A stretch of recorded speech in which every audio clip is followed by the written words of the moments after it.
All right, welcome back, everyone. We are building on some of the topics that we touched on in the last panel with this incredible group of professionals as we talk about crafting an influential voice. So we've talked a little bit about the push and pull between expertise and influence over the course of yesterday and today. But what does it really mean to be an influencer? And does anybody who writes about wine not wish to influence in some way? Are there tools writers can learn and incorporate into their work in this ever-changing, multifaceted media landscape? These are some of the questions we will touch on with today's panel of pros: Amanda McCrossin, Isis Daniel, and Jason Wilson. So I'd love to just jump in with a brief introduction of who each of you are, your work, and specifically what platforms you engage with the most. And Isis, you're next on my screen, so I'll kick it to you. Absolutely. And hello, everyone. My name is Isis Daniel, also known as the Millennial Somm. I'm a content creator, influencer, and wine educator. My platforms are specifically Instagram and TikTok. But it's just an honor to be here. I'm here focusing on the evolution of wine community and culture. And where are you based, Isis? Oh, I'm sorry. I'm based in Washington, D.C. and New York. I Right. bounce back and forth. Part of the cold snap. So our other lady in the cold snap, Amanda. Hi, everyone. I'm Amanda McCrossin. I am a former sommelier at a restaurant called Press, where I used to work with Kelly White, who you guys probably are familiar with at this point. I left there in 2020 to be a full-time content creator and influencer, so I work entirely in this space. The only other thing I do is some speaking stuff, but I love being a content creator on Instagram. Now, on TikTok, now that it's back after a brief hiatus. And I am, as Sarah mentioned, in the cold weather here in Philadelphia. I do make my way back to California quite a bit, to Napa Valley as well. So I'll dive into to this a little bit more in a moment about what does it really mean to be a content creator. But let's ask Jason what kind of content he produces and where first. Hi, I'm Jason Wilson. I've written 3 books, one of which is Godforsaken Grapes. I've written for legacy media like the Washington Post and wine publications like Wine Enthusiast and Venice. And but right now I work for the New Wine Review as a senior writer, and I publish a newsletter called Everyday Drinking on Substack. So since we are talking about content, and Substack specifically came up in the last discussion, I do recall you saying that you initially were not super interested in that platform. So what kind of changed your mind? How did you get started with it? Substack, it wasn't that I wasn't interested in it. It was daunting to kind of start your own thing after I had been at, larger publications for quite a long time. And it's really always a question of like, how do you get it off the ground? And at that time, Substack we're talking like 2021, I guess. I mean, Substack was really in its kind of nascent stages. It was hard. You didn't have a lot of people who even knew what Substack was. There wasn't like Substack readers, so it was hard to explain what it was. Was it just a newsletter? Was it just like a blog, etc.? And at that time, I had also thought I would like do a podcast like everybody else in the world, and so I started the podcast and the newsletter together, and it was. It was like I didn't even know which was like the real thing. The pod was this newsletter in service of the podcast, was the podcast in service of the newsletter, whatever. And eventually, like, abandoned the podcast, and was lucky that like in the first year or so of doing the newsletter, I got a fellowship from Substack, which at the time was really supporting writers. They don't do as much anymore, but I got a food writing fellowship, and it was sort of like. It was money, which was nice, but it was also an incubator. There was 10 of us. We met with sort of content strategists and talked about things. And that was when I really kind of tapped into the strategy of like more of the Substack strategy, and the newsletter started taking off at that point. We'll come back to strategy in a little bit, but Amanda, you juggle a lot of different platforms as well. Can you sort of touch on what kind of got your foot in the door, and then where you've seen, your audience grow the most? Well, I guess I should start with I have a background in theater and TV and film. So no one is surprised when they hear that after meeting me. So that was a big part of my life when I was growing up. And when I got into wine, I really felt like there was a void in content. This was back in 2010-ish. And so when I moved to Napa Valley in 2015, I really kind of saw this opportunity to learn about Napa Valley wine and also sort of teach people in the process. And so at the time, Casey Neistat was really big on YouTube. If anyone remembers, he was vlogging every single day. And silly me, I thought that that was like an easy thing to do. I didn't know that he had a full video background in a very, very professional way. But I bought the entire rig that he had. And I just started knocking down doors at wineries and started filming. And I taught myself to do everything and put those videos out on YouTube. And that's kind of what started the whole thing. And as Instagram started to grow, I started, posting content on Instagram when I was still working at Press.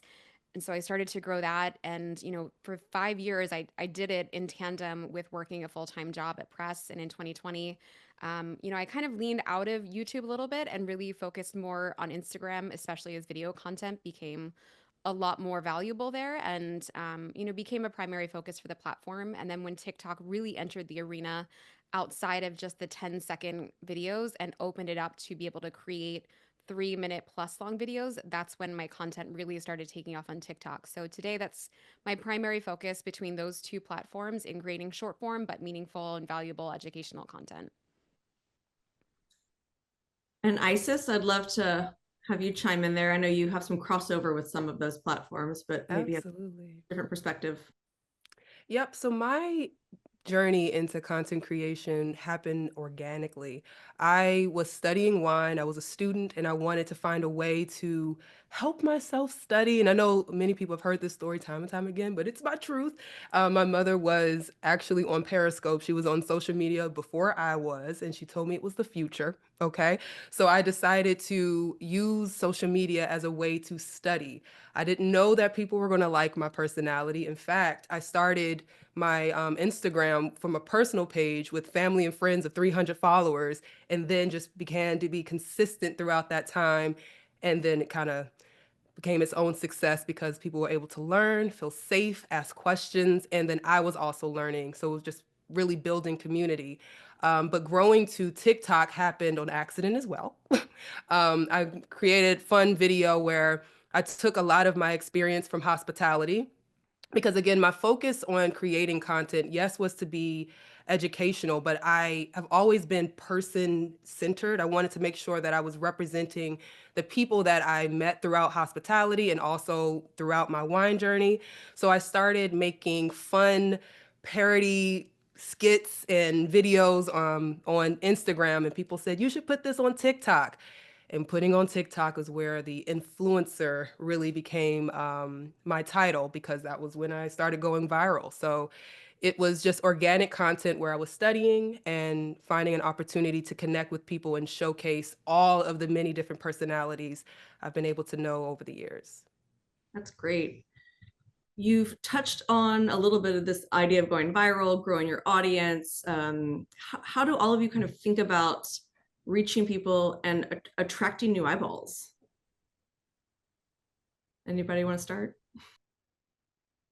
I'll start. I mean, I set out to do this because I was 25 and didn't feel like I saw anybody out there who thought the way that I did or was curious in the way that I was curious. So the way that I think about my content is like I think about that 25-year-old girl and maybe the 38-year-old one now. But selfishly, I think about myself a lot and what I would want to learn and how I would want to see wine presented. And ultimately, the content is dictated by that, but it's also influenced by the questions that people are asking. So I think they're finding me organically and they're finding me by way of curiosity. And that's really led the charge for the last 10 plus years.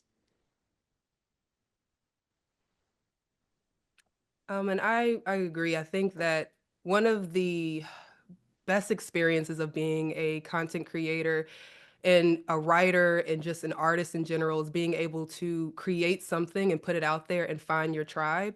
And so it's always exciting to find new people who connect with your work and also feel that they are learning and benefiting and even, joining into the career of wine because of the work that we create. So it's always it's a very rewarding space to be in because you connect directly. You're in the comments, you're talking to people, they're in your DMs, and so you feel motivated to continue to evolve and to grow. But you know that the impact is there because you're able to hear people's voices directly and almost immediately. It's such a good point, Isis. It's one of the only ways that it's one of the only vessels that we have to get immediate direct feedback on what people want, what's resonating with them, and what they want to see more of. I can see that being super true and part of the formats on TikTok and Instagram, but I'm curious from Substack, which kind of pushes content out a little bit more. Do you have that same level of interaction with your audience, Jason? I don't, it's not like, it's not as much engagement as I guess you would get on like Instagram or something, but yeah, I mean, I think there is some, and I think there is like some deeper engagement that happens as well, because I know that like a lot of my audience wants to like, I mean, Substack has this whole thing set up of like meetings where I've had meetings with readers who are like going to Spain or they're going to Piedmont or whatever, and they want some advice on where to go and or, to chat, or I've chatted with a book club, who read my book. And so there is a lot of like built in kind of live interaction like that. But yeah, it's different. I mean, it's more of, I think it's more of a traditional audience where like people are getting the content sent to them and they're reading it or not reading it. And yeah, I mean, occasionally there's a comment, but it's more like people would comment at a newspaper or any other publication. Has the arc of the kind of content that you are all producing evolved a lot since you started to today? It has to. I mean, this is the nature of social media, right? If you're not iterating with the platforms that are available to you, then you kind of die in the process. So yeah, I mean, I think the ethos of what I do, and I suspect what ISIS does as well, stays the same. It's just how you craft it and how you deliver it maybe changes a little bit depending on what the platform has to offer. Like for example, Instagram just opened up the ability to do 3-minute videos versus 90-second videos. That's a huge change for a platform that's been around for over a decade that really hasn't had a monumental change like that in a long time. So yeah, it's going to change things pretty dramatically for me. And I think the key is to allow it, work with the platform, not against it. And Amanda, I 100% agree. I mean, I think we see changes happen all the time, no matter what form of media we are talking about, right?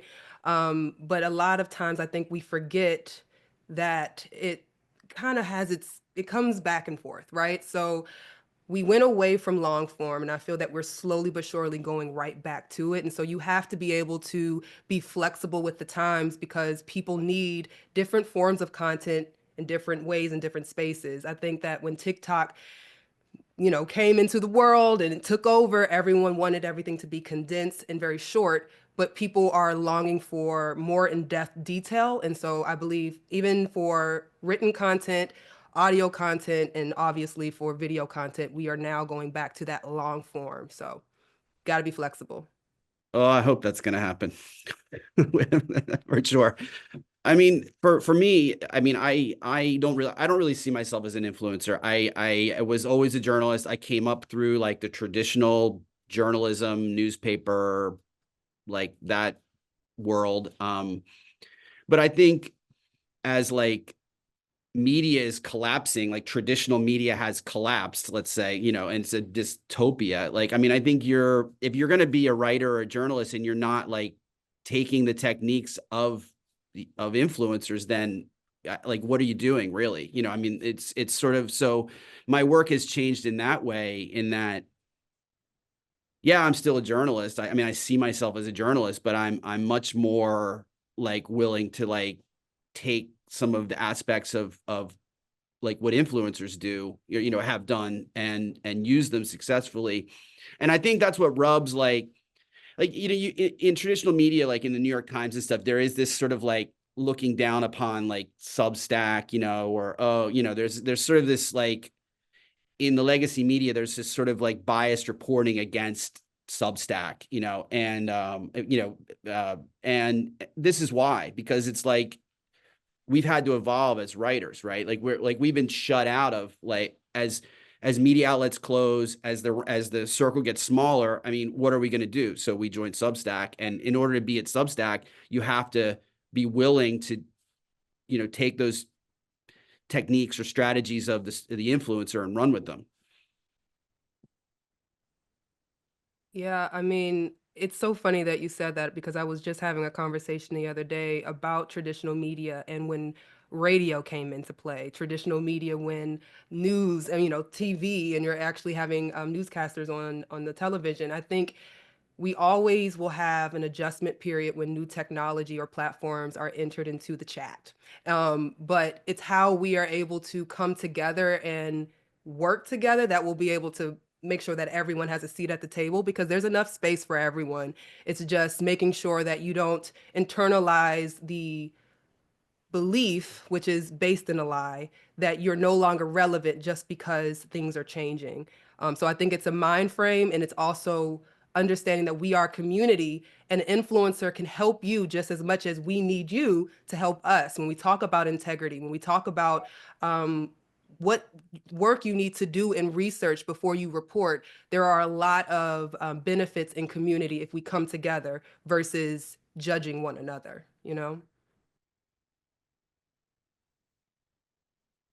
Amanda, anything you'd like to add to that before I Well, yes and no. I don't want to step on your toes, but I feel like this word oh, influencer has to be addressed. that was the next question. So let's dive in. Yeah. It's so fun. This word influencer, and I think I saw Stevie ask above and in the chat, like, do we like the word influencer? Do we not like it? I was just having this conversation. I feel semi ambivalent about it. Like on the one hand, I I would like to think that I'm embracing it because that is sort of what the world has named this career path that I've chosen. And on the other hand, it's not something that I use in everyday life when someone's like, "What do you do for a living?" Or like, when traditional media reaches out for a quote, they're like, "How do you want me to credit you?" And at no point am I ever like influencer. Like that's not the, the word that I choose. But at the same time, I recognize that this term influencer, despite the fact that it maybe has some negative connotations to it today, this idea that a wine influencer is a new idea is kind of strange to me because it's been around for as long as I can think of, as long as wine's been relevant in the world, in the way of other forms of content, right? Robert Parker was an influencer. Kermit Lynch was an influencer. Jancis Robinson is an influencer. These are all people who have influenced decision making and buying habits and how people think about wine and consume wine. And, the fact that, this term influencer has a negative connotation is kind of funny to me because I think it's the way that the world has always worked. We're just delivering it in a slightly different way. The message effectively stays the same. So, Jason, with all due respect, I think you are an influencer. I just think you're doing it in a more traditional way. Well, I mean, I think you're totally right though about the. I mean, if we're thinking about wine writing, right? Like, who? I mean, modern wine writing. If we think about who has like influenced that the most, I mean, it was a newsletter. Robert Parker published a newsletter. He published like the original newsletter, like on that they printed at a print shop and he mailed out, in a physical form. I mean, so you're right. I mean, this idea of like wine writing being like the purview of like magazines and stuff, it's always been all over. You've had like your Kermit Lynch, Robert Parker, all these people have been independent publishers essentially. And I actually went through an emotional change when it comes to naming myself and saying that I'm an influencer. In fact, I don't know if anyone noticed when I introduced myself, I said influencer, content creator, and wine educator. The reason why I did that was, like Jason, I rejected influencer when I first was in content creation, was gaining popularity. I refused. I didn't want anyone to call me that. I said I'm a content creator, and I took it seriously. But then I had a humbling moment. There were a few different articles that were talking about influencers. Some were naming me one. And the reality is exactly what Amanda said. Let's go back to what the word actually means. You have influence. You have a voice that people listen to.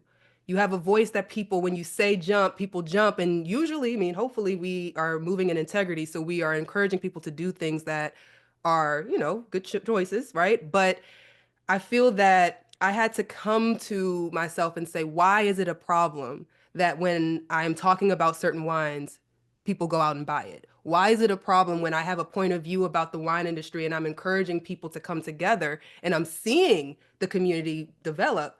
Why is that a problem? So I think the issue is what we saw online in the beginning of wine influencerships, right? And we created an image that we judged. And again, we should never be judging because those people are still encouraging people to drink wine. And isn't that the goal? Just because their message might be different or their median might be different doesn't mean that we have a right to look at them and say, I don't like the title that you have, and so I don't want to be it. We have to check ourselves, I think, in that space. And no, I'm not offended by the negative connotation. I assume that anyone who has a negative connotation about the job that I have has an issue with themselves. Yes.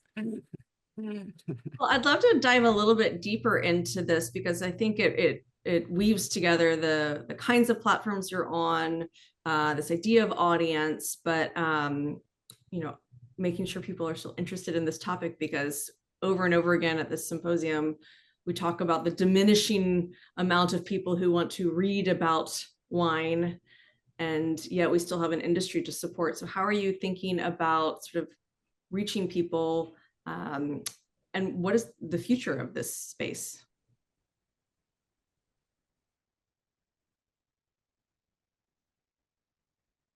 Somebody else go. Okay, I'm going to jump. I'm going to tackle it. Oh, no, Jason, you have something? Go ahead. No, I don't have anything. No, go ahead.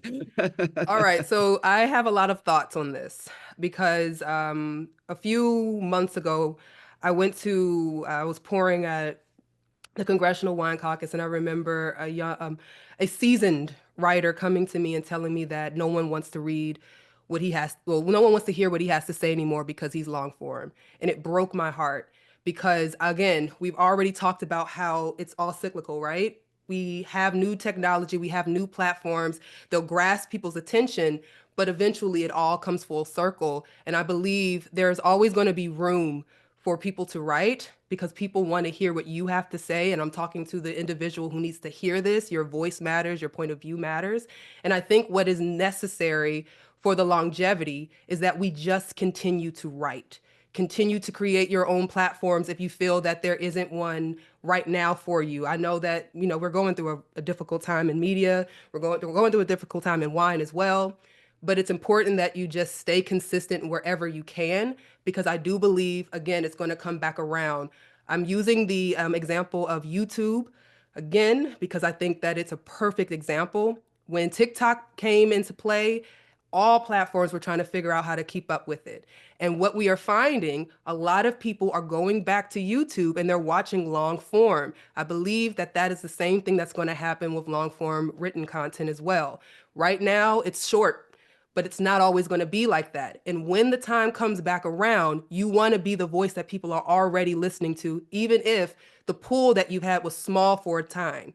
So think long game, not short game, and think, how can I stay as consistent as possible? Jason going on Substack, I think that's amazing and a great idea. Figure out how to be relevant and find new readers in the time being until it comes back around. That's my advice. I totally agree with you. And what I'm even seeing this already on Substack is like the longer form pieces, the more personal pieces, the more essay, like those are the ones that get the most engagement almost always. If I just do a quick little piece with some, you know, tasting notes, I mean, yeah, people appreciate that and everything, but it's always the pieces that like I've done a little bit more travel and reporting, or it's more of a narrative or a personal angle or whatever, you know, or something that's been really deeply researched. All of that gets the best engagement. And so, I mean, I feel like that gives me some hope that, like you're saying, like that the long form will eventually, people will want it, or there'll be some small group of like for me, I don't need like a million readers. I mean, so I mean, it's just, but there'll be some small group of people that will always want it, and maybe that's enough. Yeah, I'll echo everything Isis said, and I'll add that I think one of the things that I think is the future, and I think we could all do a better job of doing, is treating media and all the different facets of media more holistically and more like they're all part of the same entity that can support each other, not compete with each other. And so what I mean by that is, let's say I put out a video on Cremant, right? That video does really well. Maybe before that, I work with a wine writer who's working with a publication, or maybe it's Jason who's putting out a Substack, right? We work together. I put out that video. The video does super well. I direct people to Jason, and voila, now we have magic where people can not only get hooked into wine and a particular topic, but they can also take a deeper dive by way of material. And I think sharing these different media outlets with each other is the future. And I think the fact that we have more places to distribute content and consume content isn't necessarily a competition for eyeballs. It's a way to allow people to more deeply engage with the topic that you're a part of. Amanda, you said during our planning call something that I circled about 8 times, which was, we're not competing with each other. We're competing with Netflix and then with Scroll. Yes, we are. Yes. And I will say that that actually came from Jonah Beer, who at the time was working for Frog's Leap during COVID. And, it was when all of these wineries were trying to do their own virtual thing. And he was like, I'm not trying to compete with Cake Bread down the street. I'm trying to compete with Netflix to get people to stop what they're doing and watch what I have to say. And it's so true. Like, there's so much to watch and there's so much great content out there. So, my job, at least as I see it right now, is to get people engaged and through the door. But if I don't have longer pieces of content, if I don't have the Jasons of the world, if I don't have the wine writers out there who are really delivering on these longer pieces of content to allow people to take a deeper dive, then that content is almost useless. It's not as sticky. Together, it's way more sticky and way more valuable. And I think if we're looking at the larger scope of the industry, that's how we revitalize things. By the way, all of you have Instagram, I assume at this point. I watch most things on Netflix by way of a clip that I saw on Instagram or TikTok, right? Like, we start there, we move to Netflix. So like, yes, we're competing with Netflix, but also we can borrow that formula and do the same thing. You've all sort of touched on this a little bit, but I'll underscore it just to maybe ask you to put a finer point on some of the ideas that you've had around this topic. But what are the ways that you see traditional writers, outlets, and then influences in your platforms benefiting one another? What are the ways that you could imagine interaction amplifying all the kinds of things we're talking about? I don't know if she's here, but I will say, like, I think Samantha Cole Johnson's doing a brilliant job of that with Jancis and the Wine News in 5 that she's doing and kind of building that bridge. I see that being really an effective strategy. If you haven't watched it, it's something she takes time to research. It's scripted, she presents it on social media, and then that's directed to the longer form content. I think, within your own entity, that's a great thing to do. The other thing is, and I get inquiries, I'm sure, Isis, you do all the time, from journalists who are putting an article out who won, some sort of quote, right? And 9 times out of 10, I don't hear from that journalist ever again. I never know if that article makes it where it's supposed to make it. I don't get a heads up. And I think if journalists out there are utilizing people on social media, give us a heads up on what this content is. Let us help you. Let us even give us a little sneak peek at what you think it might be about. And we can put a video out and direct people to that fuller length article. But never telling us or telling us after the fact is not always an effective strategy. And I think that's one way that we can work together. Yeah, I think Amanda has said everything that needs to be said. And I think the only thing I would add is being a little more strategic, because maybe not just letting us know, maybe we need to come together for a full campaign and how we can support each other in the long run. So I think she said everything that needs to be said on that. I think in wine, I mean, like, there's media and then there's wine media. Wine media is very particular, right? But I feel like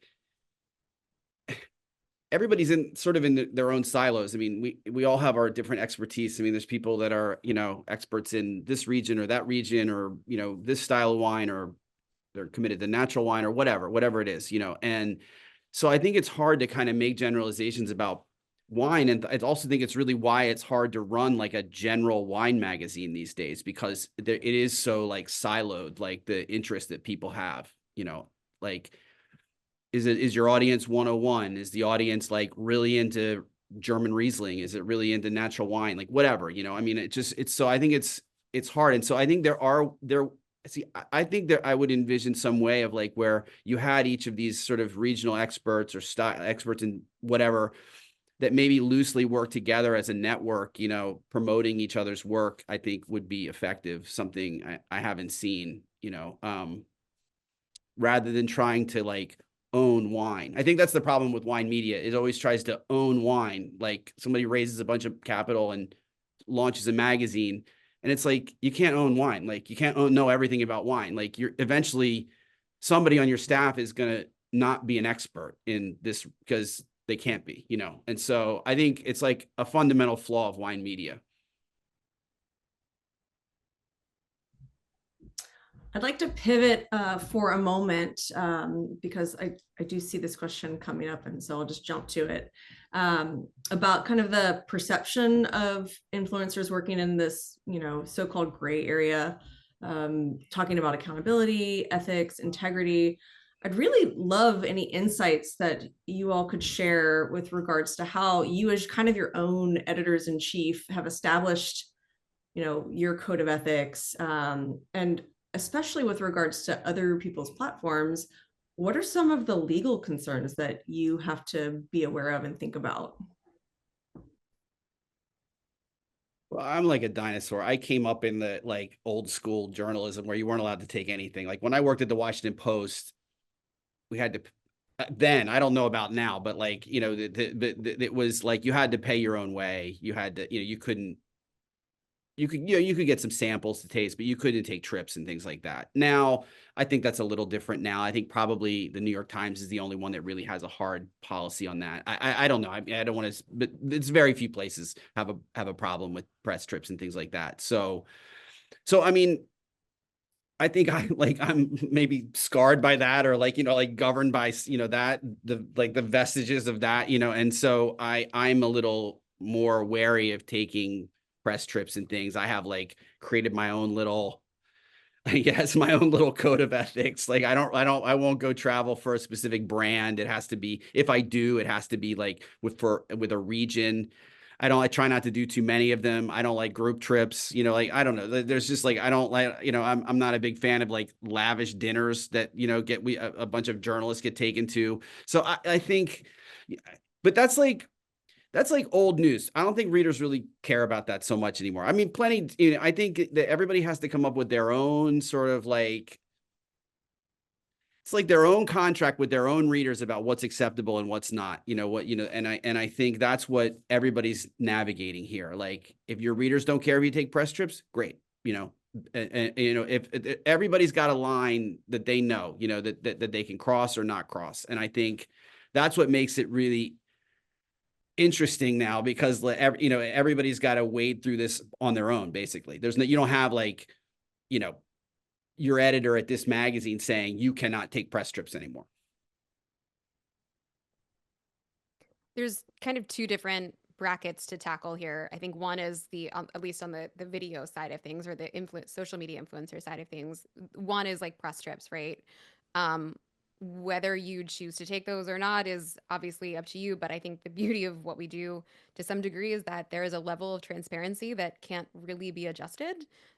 So like I can't, I could write something obviously, but most of the time if I'm going on a press trip, I'm going with my iPhone in hand, and you can clearly see that I'm on a press trip. Like it's pretty obvious, but I will always say like, hey, I'm here on behalf of Chianti Classico, or I'm here on behalf. So that is acknowledged on the post. The other side of this is, and I'm sure you've all seen this before, like we are legally bound by the FTC to disclose when we are being paid for content.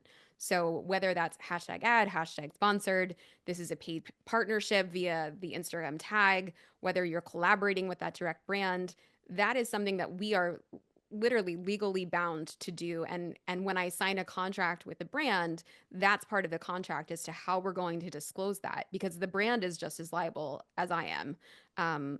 So there's, of course there's always going to be some gray area, but I think, for the viewer, it's it's usually fairly obvious. And I'm usually disclosing to what degree this has been something has been provided to me.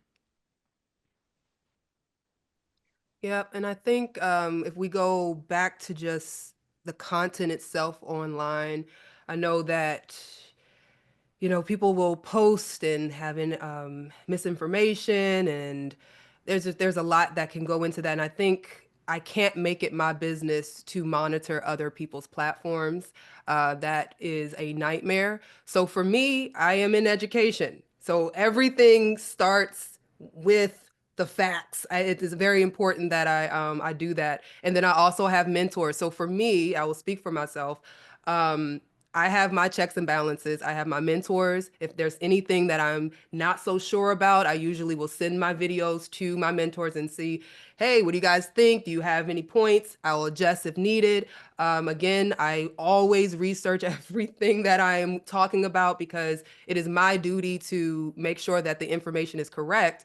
But the beauty of social media as well, or at least how I've set up my platform, if there ever is a moment where I do say something where I did the research but still end up being wrong, I have no problem letting people know that I was wrong. Okay. And you have to own your mistakes and be okay with evolving and growing, but that has to happen so that your followers also know. When we talk about wine snobs, that's where the problem comes in. When you are wrong and you are not able to humble yourself and just be wrong and correct yourself. So I think that it's important as an influencer, yes, to make sure that you have checks and balances so that you are, ethically communicating information. But also just making sure that you don't really pay attention what other people are doing. Your people will find you, and the people who care about you putting correct information out there, honoring the legal obligations, all of those things, they will find you. And then people will also be able to tell the difference between your content and someone else's. So you are your own boss. So it's a difficult conversation to have because the checks and balances really are dependent on you. There's also usually a vetting process, I think, even before we get to that place that I'm sure a lot of you take into consideration. I think one of the things that I learned very early on at press was the people can usually tell a more accurate story of their brand more so than the brand itself. And so I make it a point to make sure that I get to know the humans behind whoever I'm working with. And if I get red flags early in the process, it's a no for me. And I think there's that. There's also, I have this thing where I don't like to work with brands that I don't have a longer standing history with, that I haven't worked with outside of being paid to work with them. And I think for me, it's sort of this sort of like Tim Ferriss model of like, I want to work with someone for like at least a year, independent of any sort of contract or paycheck, and make sure that this is a product that I like, make sure that the people who are behind it are people that I would like to have dinner with, that I respect. I'll also like, I'll do due diligence. I was just talking about this elsewhere. Like I'll call the winery, like I'll message you independent on it, or have my sister do it like on another app to make sure that like they're doing the right thing. I think that speaks volumes about a brand. And I will not work with a brand unless I know that they're good people, and they're going to do right by the people who I'm recommending them to. Well, considering that you have to also think about, monetization, because you do this specifically as a full-time career. How do you kind of grapple with those things in terms of what makes sense for your livelihood and what makes sense for your brand? And they're probably related, but It has to make sense for the brand before it makes sense for my livelihood. I've turned down many contracts that have not made sense. And it's actually less so my brand and more so, will this be a value add and for the audience? And is this something that I consume myself and would be happy to serve to my friends and family? And if the answer is no, then you walk. I think ultimately, like, there's a saying, it takes 10 years to build your reputation and 10 minutes to destroy it. And that rings pretty true every time I'm thinking about whether or not I'm going to work with someone. And there really is no paycheck large enough that could get me to work with some brands. Do you have kind of a way that you approach that, kind of mental steps that or boxes that you're trying to check, or is it sort of more intuitive for you? I think it's more intuitive. I think, again, it goes back to this, either there's a human element or there's a length of time that I've spent getting to know, this particular brand. But yeah, I think mostly it's more intuitive. I don't have like it's not like a B Corp certification for me. Maybe Isis or Jason, do you want to dive in, or I can pivot to the next? We can go on. I mean, I don't really, I don't really work with a lot of brands because I find that, like, especially in wine, there just isn't. I mean, my newsletter is a side gig. Like, I mean, I have a full-time job, as a writer. So I have that freedom, I guess. I think I would be in a different place if that wasn't the case. And I'll say for me, because I know, although I've been here for a little while, I'm still very young, okay? And I was full time and I had to shift. So for me, I think I had to learn the hard way everything that Amanda is saying. And I've had the deals that I'm not so proud of that didn't treat me right and that I look at my followers and I say, man, I probably should have done that. So I will absolutely say everything that Amanda said is true, but I am also in a space where I'm recognizing that I don't have to be full-time content creator, which was very difficult for me to adjust to, because in the beginning of the pandemic, that was what my goal was. So, again, being as flexible as possible and understanding that content creation is a hustle, a grind. And if you need to shift your focus, that's okay too. So for whoever needs to hear that and is struggling with it, it's okay. Go ahead and shift. You'll be all right. Well, I'd love to stay on this question of whether it's your full career or it's part of the other mix of things that you do, and get a little nitty gritty into kind of how you monetize these platforms, because it is a really big part of at least the perception of what influencing is, and some of the considerations that you've already been discussing. So if anybody would be willing to dive into that. Into the monetization? Hmm. Yeah, I have a manager. I have been working with them for about 6 months now. Prior to that, I was negotiating all of my own contracts. Mostly, those inquiries were all inbound. So, brands would come to me and say, "Hey, we'd love to work with you." And like I said, 1 out of 10 I'm interested, and probably 1 out of 50 I end up doing something with. In terms of like monetization, the way that it works is they're usually paying for a reel, potentially a set of stories. And then the third component of that, depending on what the product is like whitelisting, so paid usage for ads. And so those are sort of the three considerations within the contract that you're looking at. There's also Instagram, YouTube, TikTok to a degree does have like bonus and incentives for creators.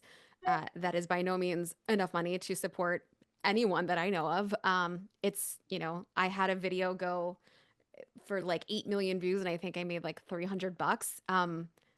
Not nothing, but like you can't always have 8 million view videos and most of the time I'm not. So, that math doesn't exactly math. Every negotiation is a little bit different. And thankfully, like I said, I have a manager to handle that. But I'm also kind of an open book in this department. If people have specific questions that they want to ask, like how much are you getting paid? What is your rate? Can I see your media kit? Like I'm always happy to, share with you, where I'm at in my journey. It's not going to be for everyone. My rates have certainly changed over the last few years. But it is a sliding scale to some degree. I love the idea of you building your own media sales kit for your media platform.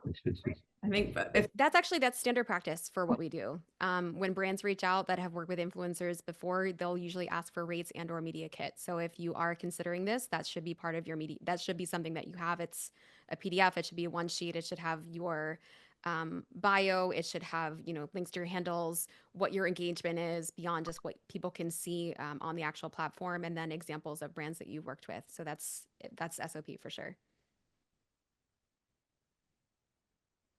I think for me, it's a little different because it's a subscription model. And so you have the reader support as the main thing. And, I mean, I know I just said it was a side hustle. It's not an insignificant amount of income, though. I mean, there's, and I would like it to be more. But, the basic problem with Substack is really only about 5 to 6% of your audience will convert to paid, no matter whether you have 300,000 subscribers or, 400 subscribers. It's kind of like a pretty standard, like 5 to 10%, usually somewhere around 6%. So you can see that people just don't like to pay for content. So that's a very difficult model, to pull off. And, that's essentially, I think it's the struggle for everybody who's doing this kind of Substack newsletter.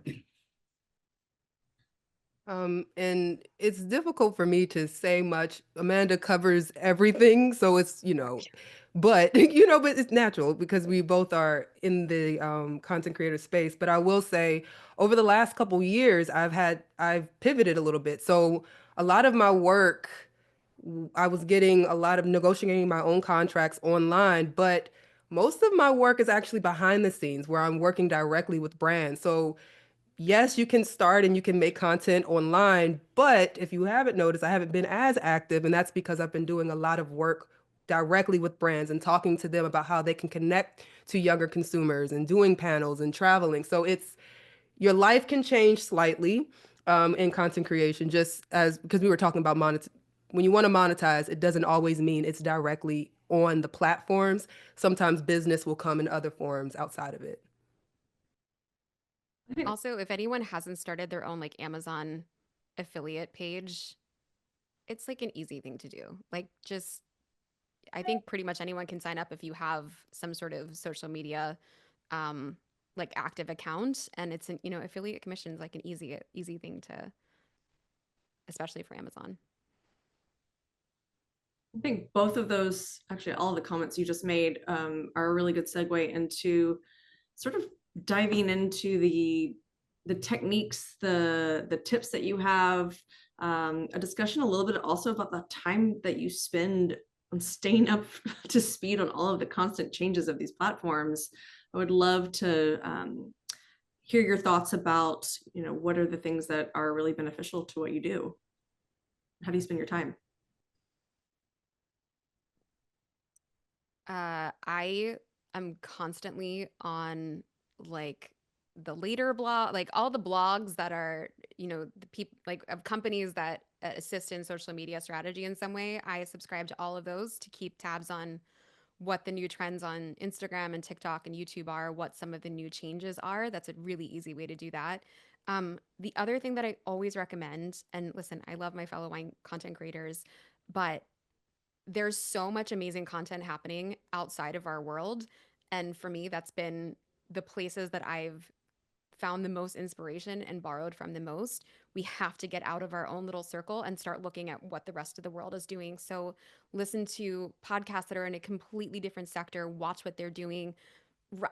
Before I even, I think I've said this before I even started on TikTok, I probably spent 6 months just doom scrolling on my phone. And anytime I found something that looked interesting, something that caught my attention that maybe shouldn't have, or something that resonated with me, I wrote a note and I had a whole list of things of, what was it about that video that made me stop and watch it? Was it the hook? Was it the music? Was it the style of content? And so I sort of built this compendium of other creators and people who were doing things really well to build off on and, kind of create my own little thing. And for me, that's where I spend the most time is watching other podcasts, watching other creators, and seeking inspiration outside of our world.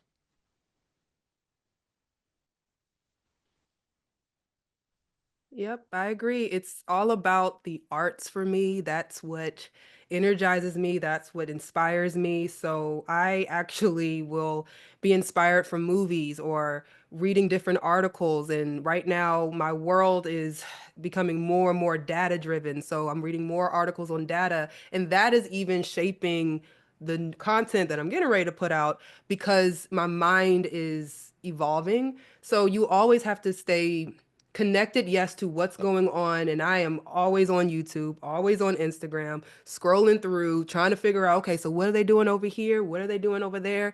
Right now, I am deep, deep, deep in a whole different world of farming and all of that. I don't know why, but I'm also getting inspired because when you go into their comments, the questions that they're asking, the ways that they are able to educate people without words and just being able to show, right? Rather than always having to be in the front of the camera and always talking. So I try different things just by looking online and seeing what's out there. I'm sure you guys have had a conversation during the symposium about AI and ChatGPT to a degree. I think it needs to at least be addressed for what we're talking about. I've had it write full scripts for me, and you know what? It did a damn good job. Um, I'll tweak them, of course, but anytime I'm like seeking inspiration and I'm like a little bit stuck, ChatGPT usually has a great way to find a thoroughfare into where I'm trying to get to. Same goes for on-screen hooks.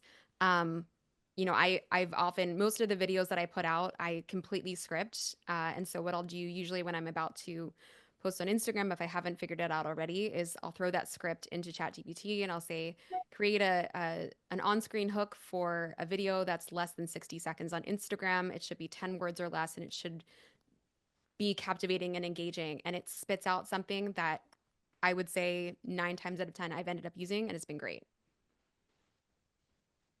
I love AI. I'm here for it. I think it's made my job so much easier. And honestly, I mean, I like to think that I was good at what I did, but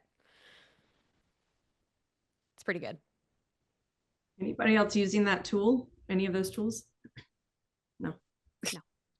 Yes, This is what I mean, though. This, This is like getting happening. outside of our bubble and looking to other worlds that are embracing technology in a way that we're maybe not doing.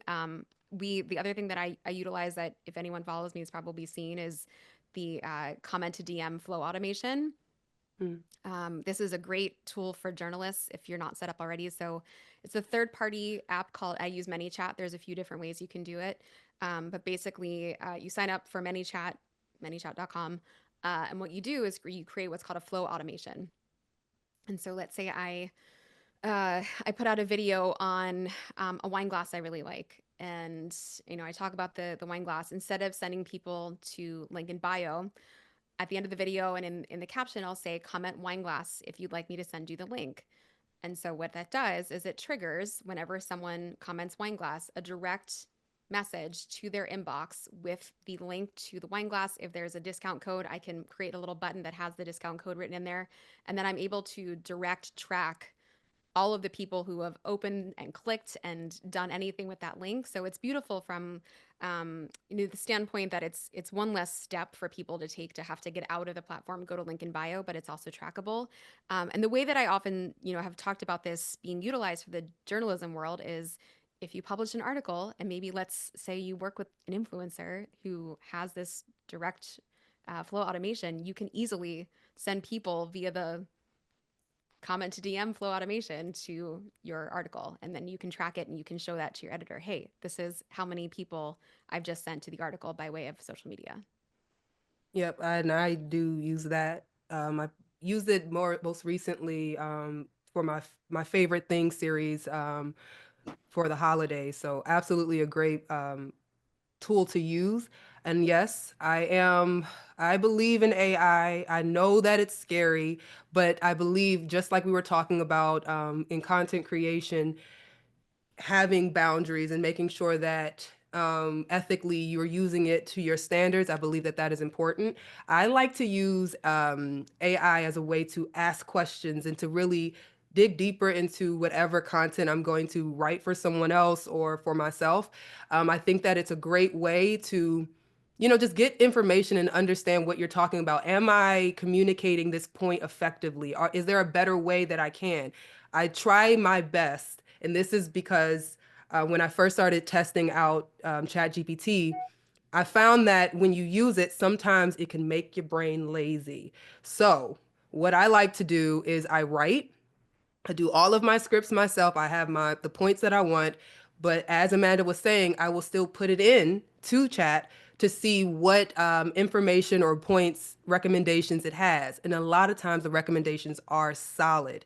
So I know technology and AI and data, it can be a little scary because it's new, but again, don't get left behind because it's fresh. Try it out, experiment ethically. If there's something that you're not so sure about, talk to your community. We can come together and figure out what we want the standard to be. But to ignore it completely, I promise you, you will be left behind because it's not the future, it's the present. Well, and I'd like to just underscore the fact that you two, and I'd love Jason for you to weigh in as well if you'd like, but are emphasizing that you're using this as a tool. So, okay, you've written a 1,000-word script, but that's going to run 10 minutes and you need it to run 3.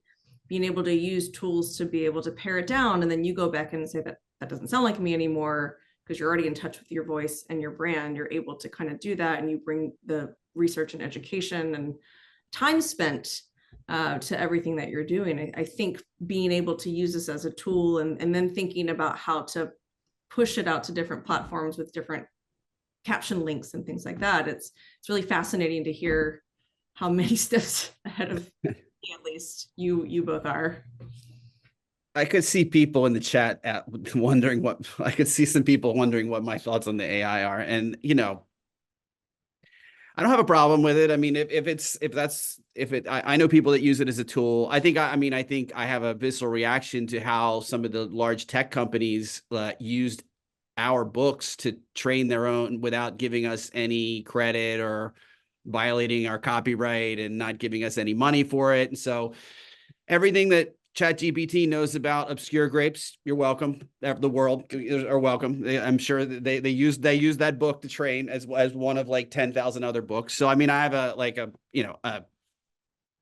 I'm not happy about that, but okay, I understand that I think that with AI, I mean, I guess it all depends on what you want to do. I mean, I think a lot of success in social media, and I've never had this kind of success, relies on scale that I'm never going to get because I don't have the number of followers on Instagram or TikTok or even X, that is going to drive financial success for me. So I'm been more interested in the concept of the 1,000 true fans, that you hear about, that you can, as a creative person, you could make a living if you had 1,000 true fans, and you could study that as a model.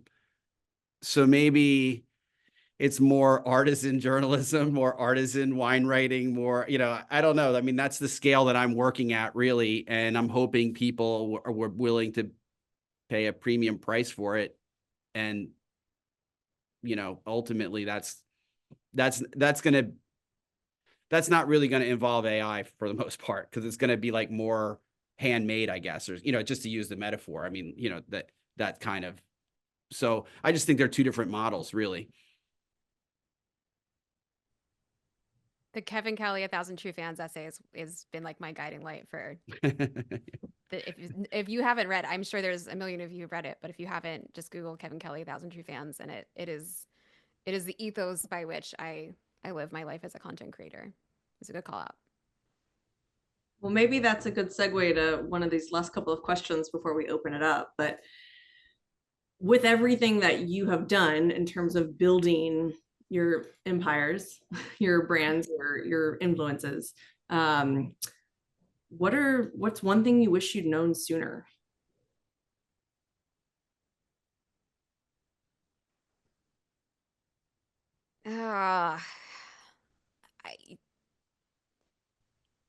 Okay, I'm gonna jump in. Do it. Because I know I'm probably going to be one of the few, because I think that most people entered the social media space already with a business mindset. But for me, I was just a creator. You know, I loved what I was creating and I put it out there and I believed in the work, and the passion was connecting with people and allowing them to be seen, and creating space so that they can continue to grow in wine and their wine knowledge experience. But it is a business, right? And so I wish that in the very beginning, not as I was trying to figure out in the middle, I wish that I would have known that this is a business and there are certain research and care that needs to be done throughout that process. And so for someone maybe you are a journalist and you're interested in getting into the content creator space, already being in the mindset that this is a business and there's a hustle to it. And if you want to continue to grow, yes, consistency is absolutely key, but making sure that you understand your why and having, again, that business mindset to continue going is so important, because when you don't, what you will end up doing, you'll end up figuring it out, and then you'll get burnt out because you're trying to maintain, continue to grow, learn everything that you didn't take the time to learn. And so it's just understand that this is much more than just showing up and smiling on a camera and being able to go on a press trip. It's actual work here. Okay. So there. I'll build off of the Thousand True Fans thing. I think the one thing that I knew but maybe didn't embrace quite as much is there are no shortcuts in this world. This world makes it look very easy, and it makes it look like it shouldn't take very much time to do any of this, to create content, to build a following. But it takes a lot of time, and it if you do find a shortcut, just know that that's probably not the way that you're going to build your 1,000 true fans. The worst thing that can happen to you is you can go viral early on and think that that's going to be the way that you succeed. And it's not. The people that find you via that viral video are not your 1,000 true fans. It's the people that find you via the video that a lot of people didn't see. And I found that time and time again that, anytime I get a big surge, I'm like, well, we got to call like 2/3 of the herd here, because most of these people are not going to stick around, and it's going to screw up my engagement. And the other thing, I think we can get very sucked into two things: analysis paralysis, but also this idea that we need all of these things to start. Like, if I just had that really nice camera, if I just had that ring light, great content needs very little. It needs a camera, it needs your voice, and it needs your face. We're super lucky. Most of us have phones that look like this right now. I didn't have that starting, but I also didn't need the Casey Neistat gear that I had. I could have easily done it with something far less expensive. Great storytelling can happen regardless of what your equipment is. So don't let that be the thing that stops you in your tracks. And certainly don't let that be the thing that you feel like you need to get started. Just get started. I wish the age of video and social media had happened when I was younger and more handsome and had more hair and was just, maybe more of someone you might want to watch on a video, and so but sadly, I think I'm probably writing, and so I'm kind of a little bit of a dinosaur in all of this, and I think I hope that the long form comes back, as Isis was talking about, and that we there'll be a market for that, and we'll just see how it goes. I think there is on Substack. I think the metrics are that long form is rewarded there in in modest ways. I just want to be very clear that social media is, as much as it is a place that you see quite a bit of bullying, it's also one of the most welcoming neighborhoods on the planet. You do not need to look a certain way to be on social media. People resonate with people. They resonate with storytellers. They resonate with value add. And the way that you look has very little, if anything, to do with that. So your comfortability on camera I know, I was just your kidding. Feeling, but yeah. Please do not let that ever hinder anyone, because there's all types, and that's the beauty of social media, is that there's all types. And I'm going to jump in because I have to. If you are measuring the amount of followers that you have, if you're measuring and comparing yourself to someone else, you are doing it wrong. People want to hear your voice, people want to see you. And we already know micro followers have better influence than the mass. So recognizing that there is space for you. And I just want everyone to know that there is space because whoever needs to hear your voice will hear it if you speak, right? So don't compare yourself to others. Just be honest to your art and your work and let that be enough. I think you have all really underscored why we selected you to be part of this panel, because you do all have a very authentic voice that you bring to everything that you do. And so thank you for that and being so open to chatting with all of us. I'd love for Miriam to come on and be Vanna White for the QA. And I know it's been super helpful, so if we don't get to everything, apologies, but Miriam, over to you. Yes, thank you, everyone. I did receive quite a lot of questions, so I'm trying to slim down based on what you were able to cover, and also kind of give some pointed questions. And so actually, I think I'm going to start with Jason, just kind of based on the tenor of the final comments, because Jason, there's a question for you around growing and measuring audience with your platforms for those that are not, quote, gifted TikTokers. And kind of how you approach the growth of your audience with the platform you're leaning into most. I think I was fortunate to get into Substack in an early stage when it was growing. You know, I mean, it still is a very growing platform, but it was more so, you know, 2 or 3, 4 years ago. But the one thing about Substack is that, you know, like, it's become more social media like in that I get subscribers now. These are all free subscribers, but signups, email signups, just sort of like every day I get a critical mass of them, because there is this community where I'm recommending certain newsletters. People are other, you know, larger content creators are recommending mine, like, you know, David Leibovitz or Jose Andres or whatever is recommending mine. And so there's always a new, like, the bucket is, as everybody's always losing them. You know, people are disabling the subscription or whatever, but you're always gaining. It's a leaky bucket, but you're always gaining new subscribers. And so I don't know. I mean, I have heard from people who have just started new Substacks. It's a little harder these days, you know, to get established. But I mean, I guess that's the same with any more mature platform.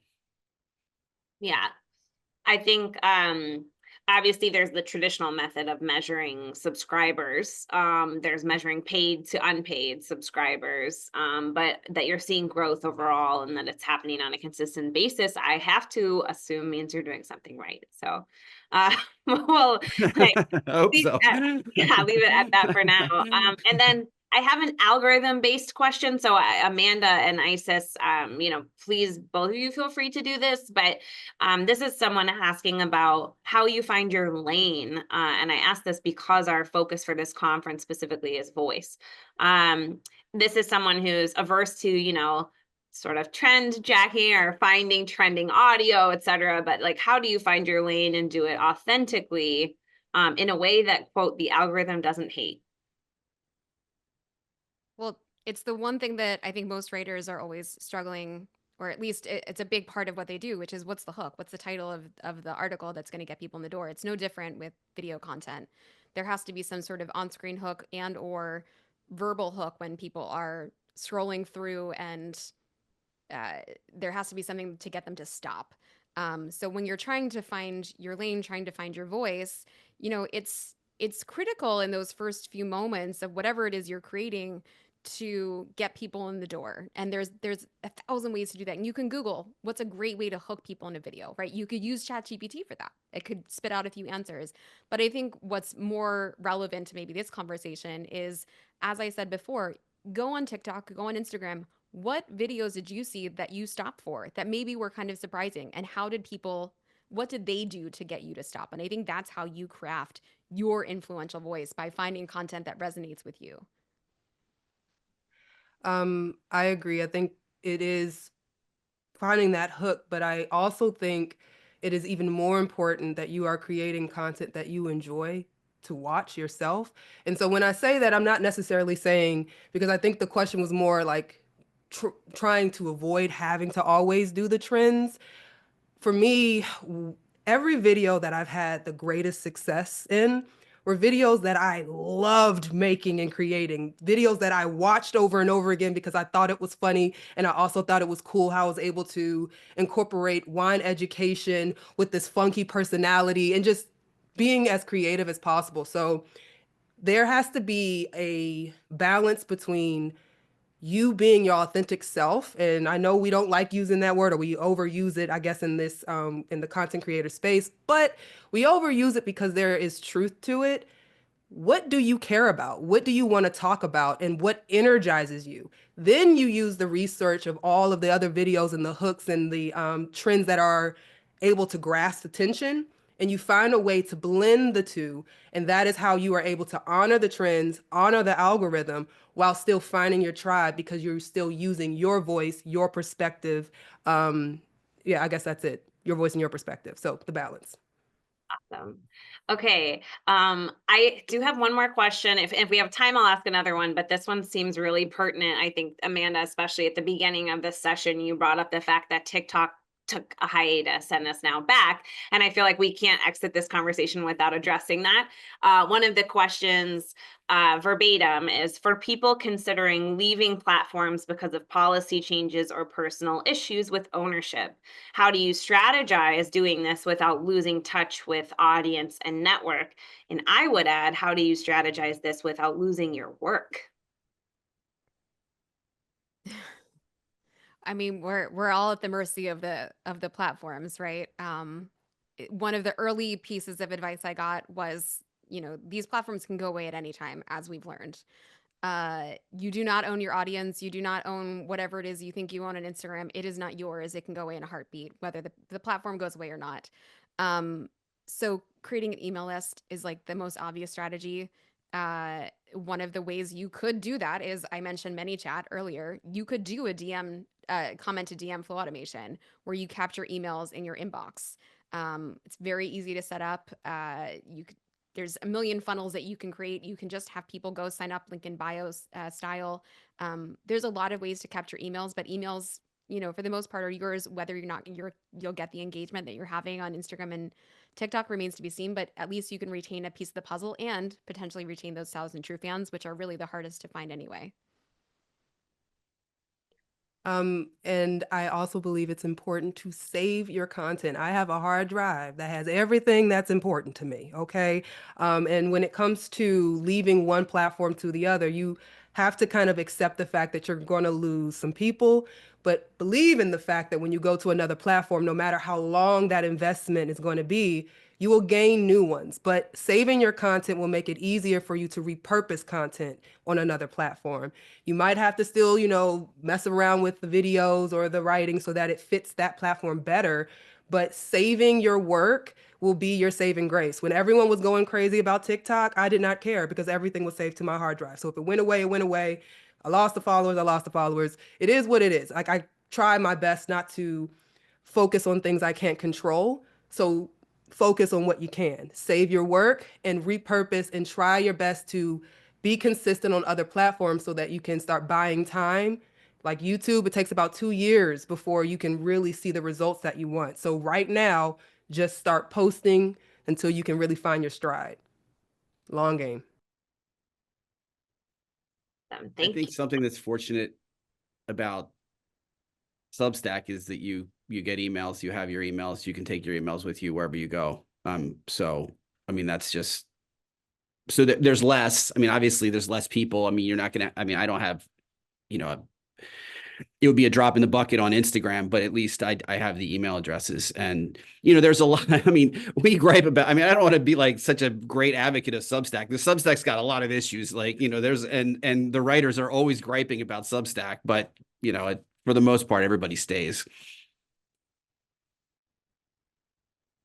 Well, I think we could probably do another half hour or so of this, but time has come to an end. Thank you so much for your transparency, your honesty, for bringing your authentic selves to this conversation today, and for not being afraid to say some things that we're going to shake up the room a little bit. So we really appreciate you being here.